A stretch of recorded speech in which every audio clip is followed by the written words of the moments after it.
Aveva fame, ha detto mamma fammi mangiare qualcosa presto presto. Lei ci ha girato ambres 15 minuti e siamo pronti. Olio e passata di pomodoro.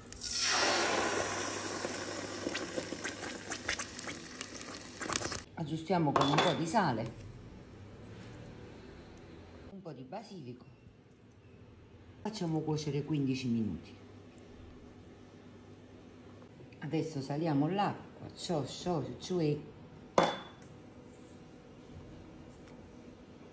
Ecco qua. Adesso caliamo i paccheri.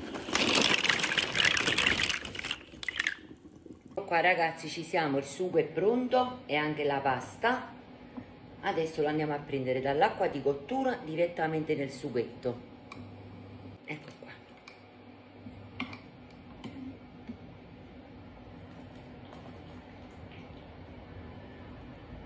Adesso facciamo una bella grattugiata di parmigiano e poi iniziamo a mescolare.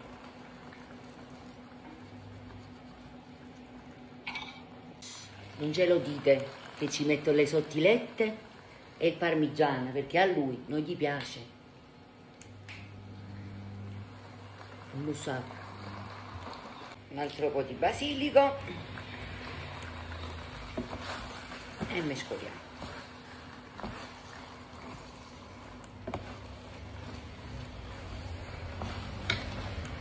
Un po' di pepe ragazzi.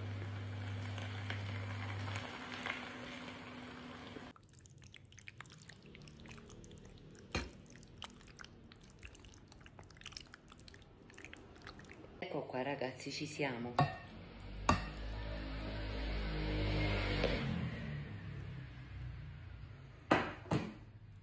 altro po' di sugo sopra.